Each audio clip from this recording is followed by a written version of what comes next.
مبارکباد دیتا ہوں کہ آپ نے صرف ایک کمپٹیشن کا انعقاد نہیں کیا ہے، بلکہ آنے والی نسلوں کی اصلاح کا اور سدھار کا اور ان کی عقیدہ توحید اور ایمان جیسی بیش قیمت چیز کی حفاظت کا یہ انتظام کیا ہے۔ تنظیمی بنتی ہے، اتار چڑھاؤ بھی آتے ہیں، نشیب و فراز آتے ہیں، آپ کا کام ہے آگے بڑھتے رہنا، منزل نگاہوں کے سامنے رکھ کر منزل کی طرف قدم بڑھاتے رہنا۔ وہ کسی نے کہا ہے کہ شرط ہے سفر ہے شرط مسافر نواز بہتی رے، سفر ہے شرط مسافر نواز بہتی رے، ہزار رہا شجرے سایہ دار راہ میں ہے۔ سفر کرتے رہیے، چاہے آہستہ ہو، کبھی تیز گامی کے ساتھ ہو، کبھی آہستہ ہو۔ راہ میں بہت ساری چیزیں آئیں گی، کبھی بریکر آئیں گے، کبھی اسٹاپ آئے گا، کبھی کوئی آڑے آ جائے گا، کوئی گاڑی بیچ میں آ جائے گی، لیکن رکنا نہیں ہے۔ سفر ہے شرط مسافر نواز بہتی رہے، آپ کو حوصلہ بڑھانے والے بہت سارے آ جائیں گے، اور ہزارہا شجرہ سایہ دار نبی پاک صلی اللہ علیہ وسلم کی ذات سے وابستگی اور سرور کائنات، فخر موجودات، بہار کائنات آمینہ کے لال حضرت محمد مصطفیٰ صلی اللہ علیہ وسلم سے محبت سے رشتہ، یہ ہمارے عقیدے اور ہمارے ایمان کی حفاظت کا ذریعہ ہے۔ علماء کرام نے لکھا ہے، قرآن کریم کی تفسیر سے تھوڑا سا میرا تعلق ہے، تو دوران تفسیر مطالعہ کے دوران بہت اہم باتیں آتی ہیں، میں ان کو نوٹ کر لیا کرتا ہوں۔ ابھی پچھلے دنوں سورہ بقرہ میں تحویل قبلہ کا ذکر تھا، اس میں اللہ تعالیٰ نے قبلہ کی اہمیت، خانہ کعبہ کی اہمیت بیان کی ہے۔ وَلِأُتِمَّ نِعْمَتِي عَلَيْكُمْ وَلَعَلَّكُمْ تَهْتَدُونَ، کہ مسلمانوں ہم نے بیت المقدس سے ہٹا کر بیت اللہ تمہارا قبلہ کیا ہے، یہ میری بہت بڑی نعمت ہے، بہت بڑا احسان ہے۔ ہر قوم کی اپنی شناخت ہوتی ہے، ہر قوم کی اپنی آئیڈینٹی ہوتی ہے، ہر قوم کی اپنی پہچان ہوتی ہے، ہر قوم کا اپنا قبلہ ہوتا ہے۔ ہم نے بیت اللہ کو تمہارا قبلہ متعین کر کے تم پر بڑا احسان کیا ہے، اس سے تم جڑے رہو گے تو ہدایت یافتہ رہو گے، صحیح راستے پہ رہو گے، کامیابی کی منزل کی طرف بڑھو گے۔ علماء کرام نے لکھا ہے کچھ چیزیں ایسی ہیں جن سے انسان جڑے گا تو اس کے عقیدہ توحید کی بھی حفاظت ہوگی، اس کے ایمان کی بھی حفاظت ہوگی، اس کی دنیا بھی سنورے گی، اس کی آخرت بھی سنورے گی۔ ان میں ایک بیت اللہ کی عظمت اور محبت ہے، خانہ کعبہ کی عظمت و محبت ہے۔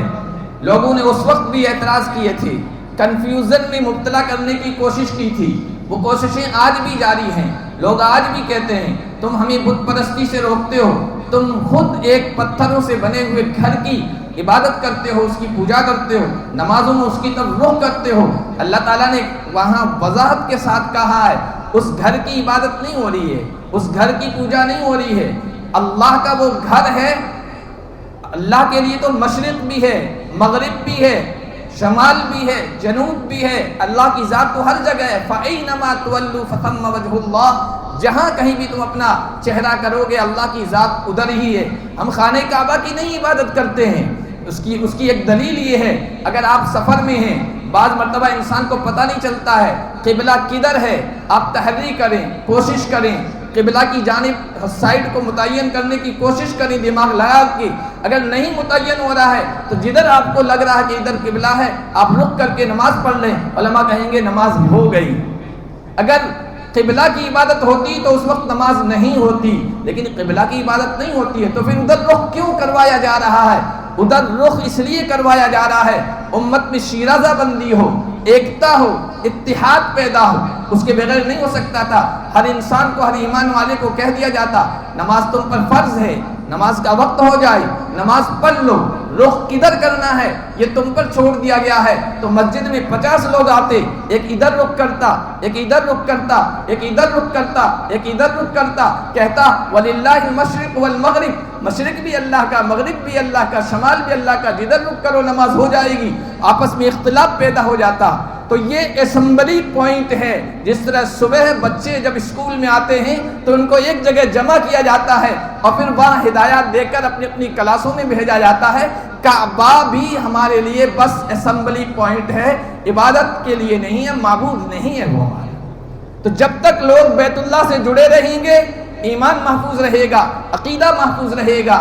دوسری جو چیز ہمارے ایمان کی حفاظت کے لیے ہے وہ محمد عربی صلی اللہ علیہ وسلم کی ذات گرامی، آپ کی ذات سے محبت، بے پناہ عقیدت ہمارے دلوں میں ہو، ہماری آنے والی نسلوں کے دلوں میں ہو، ہر ایمان والے کے دل میں ہو۔ جب تک محمد الرسول اللہ کی عظمت ہوگی ایمان محفوظ رہے گا، عقیدہ بھی محفوظ رہے گا۔ آج لوگ یہ کوششیں کر رہے ہیں اور باقاعدہ کنفیوژن میں مبتلا کرنے کے لیے، ایمان کو کمزور کرنے کے لیے کہ بھائی آپ کی سنسکرتی الگ، آپ کی تہذیب الگ، آپ کا کلچر الگ، آپ کے مہاپروش الگ۔ یہاں پر مہاپروشوں کی جو کمی ہے، جو آپ وہاں کے عرب کے مہاپروشوں سے جڑے ہوئے ہیں، اس طرح کی باتیں کر کے ہمیں ایمان کے رشتے سے کاٹنے کی کوشش کرتے ہیں۔ یہاں بہت سے مہاپروش گزرے ہیں، دیکھیے ہم کسی کے مہاپروشوں کی تحقیر نہیں کرتے ہیں، توہین نہیں کرتے ہیں۔ ہر ایک کے اپنے اپنے مہاپروش ہیں، ہر ایک کی اپنی بڑی بڑی شخصیات ہیں، قابل احترام شخصیات ہیں۔ یہ صرف مسلمانوں کی خصوصیت ہے، قرآن کی خصوصیت ہے۔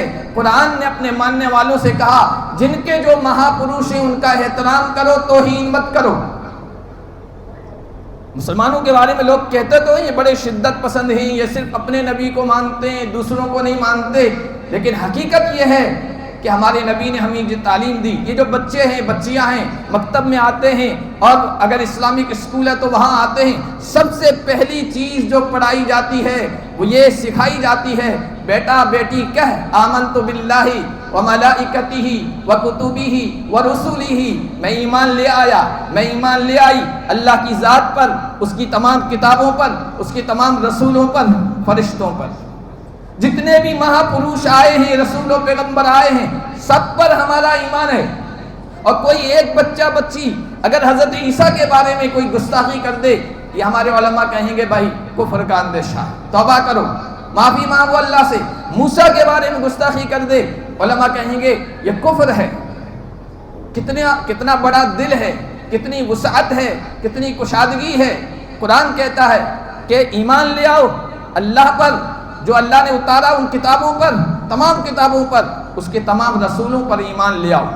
عیسائیوں سے پوچھو، عیسائی کہیں گے ہم عیسیٰ کو مانتے ہیں، محمد کو نہیں مانتے، محمد کی شان میں گستاخی کرتے ہیں، کارٹون بناتے ہیں۔ یہودیوں سے کہو پوچھو، وہ کہیں گے تو ہمارے پیغمبر تو موسیٰ ہیں، ہم موسیٰ کو مانتے ہیں، حضور کی شان میں گستاخی کرتے ہیں۔ کسی اور کے بارے میں پوچھو، وہ کہیں گے ہم تو ہمارے مہاپروشوں کو مانتے ہیں اور ہمارے نبی کی توہین کرتے ہیں، تحقیر کرتے ہیں، گھٹیا جملے بولتے ہیں، دل آزار جملے بولتے ہیں۔ لیکن ایک بھی مسلمان یہ نہیں کہے گا کہ عیسیٰ کی شان میں گستاخی کر دو، موسیٰ کی شان میں گستاخی کر دو۔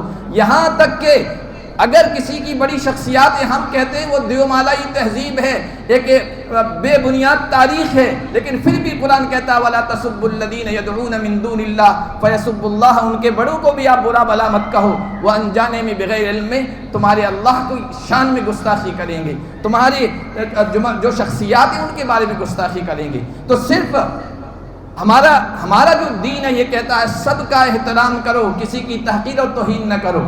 تو ہماری شخصیت جو ہے سب سے بڑی شخصیت جو ہمارے لیے رول ماڈل ہے، جو ہمارے لیے نمونہ ہے، جو ہمارے لیے اسوہ ہے، جن کو سامنے رکھ کر ہم اپنی زندگی بسر کریں گے تو کامیاب زندگی بسر کریں گے، وہ رسول اکرم صلی اللہ علیہ وسلم کی ذات اقدس ہے۔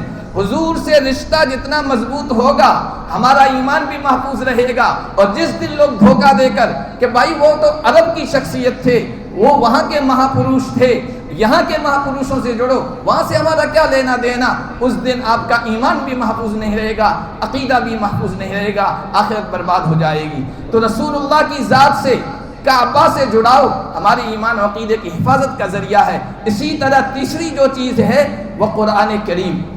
ابھی بتایا گیا جو ٹرسٹ کے ذمہ داروں کی طرف سے یہ سیرت کمپٹیشن یا کوئز تھا، آئندہ قرآن کریم کے متعلق کوئز ہوگا، یہ بہت خوش آئند اقدام ہے۔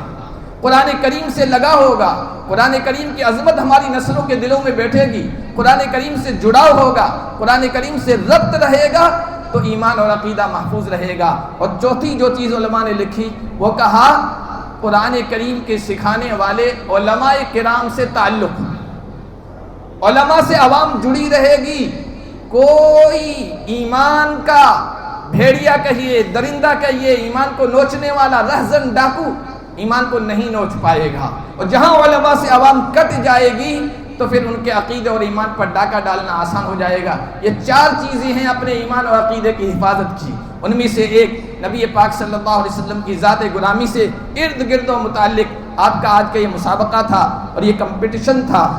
عزیز طلبہ اور طالبات سے کہنا چاہتا ہوں، اس میں صرف انعام حاصل کرنا آپ کا مقصد نہ ہو، بلکہ نبی پاک صلی اللہ علیہ وسلم کی سیرت، آپ کے ذات گرامی سے تعلق رکھنے والی ایک ایک چیز، آپ کا کردار، آپ کی سیرت وہ ہماری زندگیوں میں آئے۔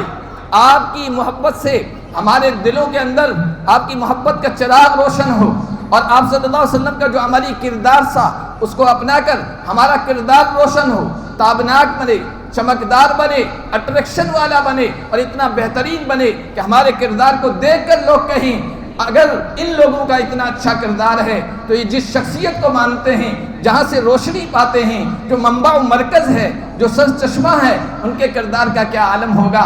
یہ کردار نبوی ہماری زندگیوں میں آنا چاہیے۔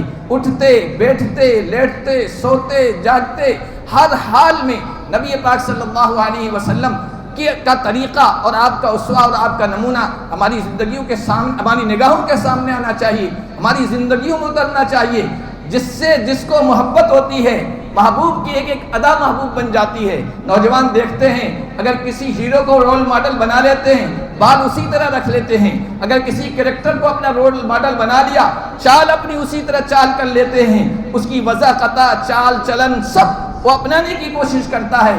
اسی طرح ہمارے نوجوان بچے بچیاں نبی پاک صلی اللہ علیہ وسلم اور آپ کے اہل و عیال، آپ کے خاندان والوں کے کردار کو اپنے سامنے رکھیں اور ان کی ہر چیز کو اپنائیں۔ لیلا مجنون کا واقعہ آپ حضرات سنتے رہتے ہیں، ان کی محبت کی داستان اور اس کے قصے بھی بیان ہوتے رہتے ہیں۔ مجنون جا رہا تھا لیلا کی گلی سے، لوگوں نے دیکھا کہ کبھی اس دیوار کو چوم رہا ہے، کبھی اس دیوار کو چوم رہا ہے، تو کسی نے پوچھا ارے بھائی ان دیواروں کو کیوں چوم رہے ہو؟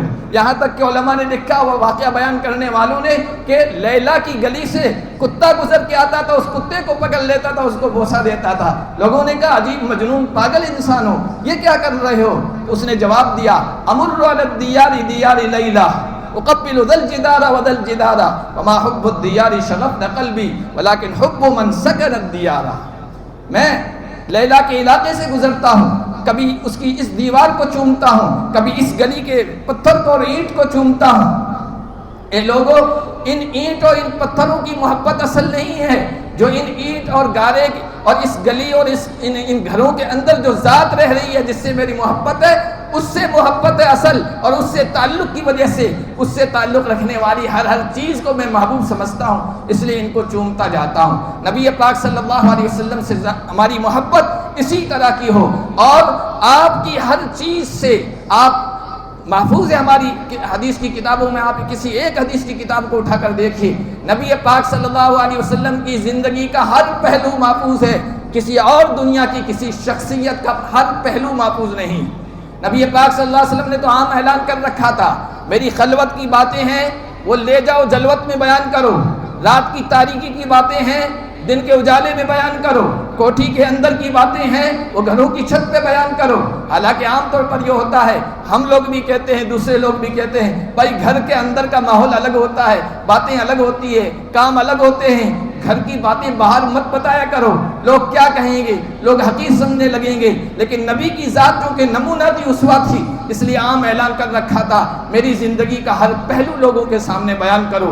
اس طرح ہر پہلو روشن ہے، آپ کا محفوظ ہے، کسی اور شخصیت کا نہیں ہے۔ اسی لیے آپ کو اسوہ حسنہ بنا کر انسانوں کے سامنے بھیجا گیا ہے، رول ماڈل بنا کر آپ کی زندگی کو انسانوں کے لیے متعین کیا گیا ہے۔ تو ہماری زندگی میں وہ آئے، ایسی محبت، ایسا تعلق ہماری زندگی میں اترے کہ اگر دنیا کی کوئی آندھی و طوفان رسول کریم صلی اللہ علیہ وسلم کی محبت سے ہمیں الگ کرنا چاہے، کوئی ارتداد کا فتنہ، کوئی کفر کا فتنہ، کوئی شرک کا فتنہ حضور کی محبت سے ہمیں کاٹنا چاہے تو ہم کٹنے کے لیے تیار نہ ہو۔ وہ اسی مجنون کے بارے میں ایک شعر مشہور ہے، اس کا ابا لے گیا، ابا بڑا مشہور آدمی تھا، ایک سوشل اسٹیٹس رکھنے والا آدمی تھا۔ اس نے کہا کہ تیرے عشق و محبت کی داستانوں کی وجہ سے میرا نام نیچا ہو گیا ہے اور میری بدنامی ہو رہی ہے، چل کعبہ لے کے چلتا ہوں، وہاں بیت اللہ کا غلاف پکڑ کے توبہ کرنا ہے، لیلا کی محبت سے توبہ کرنا ہے۔ وہ گیا اپنے ابا کے ساتھ، ابا اس کو غلاف کعبہ پکڑوا کے کہہ رہے ہیں اب تو توبہ کر لیلا کی محبت سے۔ تو اس کے الفاظ دیکھیے، وہ کہتا ہے الہی تم تو من جمیع المعاصی ولکن من حب لیلا لا اتوب، یا اللہ تمام گناہوں سے میں توبہ کر سکتا ہوں لیکن لیلا کی محبت سے توبہ نہیں کر سکتا۔ یہ شعر میرے لیے اور آپ کے لیے ہے۔ دنیا کی کوئی طاقت یہ کہے عقیدہ توحید کو چھوڑ دو، ایمان کو چھوڑ دو، رسول کی محبت سے الگ ہو جاؤ، تو ہم وہاں اعلان کے ساتھ ببانگ دوہل یہ کہیں الہی تم تو من جمیع المعاصی، یا اللہ دنیا کے ہر رشتے کو میں چھوڑ سکتا ہوں، تیاگ سکتا ہوں، قربان کر سکتا ہوں، لیکن محمد کی محبت کو میں تیاگ نہیں کر سکتا۔ جان جائے تو جائے، مال قربان ہو تو ہو، زندگی ختم ہو جائے، لیکن محمد عربی کی ذات اور آپ کی ذات سے جو محبت ہے، جو لگاؤ ہے، جو عشق ہے، میں اس کو چھوڑ نہیں سکتا۔ یہ ہماری زندگی میں آئے گا نا، انشاءاللہ دنیا بھی کامیاب ہوگی، آخرت بھی کامیاب ہوگی۔ جگر مراد آبادی نے کہا تھا میرا کمال عشق بس اتنا ہے جگر، میرا کمال عشق بس اتنا ہے جگر، وہ مجھ پہ چھا گئے میں جہاں پہ چھا گیا۔ حضور مجھ پہ چھا گئے، حضور کی زندگی میرے اندر اتر گئی تو سارا جہاں میرے لیے ہے اور ہر جگہ مجھے کامیابی ملی۔ تو ایسی محبت نبی پاک صلی اللہ علیہ وسلم سے ہماری آنے والی نسلوں کے دلوں میں ہو۔ الحمدللہ یہ کوششیں اسی طرح کی ہیں۔ میں چیریٹیبل ٹرسٹ کے ذمہ داروں کو پھر مبارکباد دیتا ہوں کہ آپ نے صرف ایک کمپٹیشن کا انعقاد نہیں کیا ہے بلکہ آنے والی نسلوں کی اصلاح کا اور سدھار کا اور ان کی عقیدہ توحید اور ایمان جیسی بیش قیمت چیز کی حفاظت کا یہ انتظام کیا ہے۔ تنظیمی بنتی ہے، اتار چڑھاؤ بھی آتے ہیں، نشیب و فراز آتے ہیں، آپ کا کام ہے آگے بڑھتے رہنا، منزل نگاہوں کے سامنے رکھ کر منزل کی طرف قدم بڑھاتے رہنا۔ وہ کسی نے کہا ہے کہ شرط ہے سفر ہے شرط مسافر نواز بہتی رے، سفر ہے شرط مسافر نواز بہتی رے، ہزار رہا شجرے سایہ دار راہ میں ہے۔ سفر کرتے رہیے، چاہے آہستہ ہو، کبھی تیز گامی کے ساتھ ہو، کبھی آہستہ ہو۔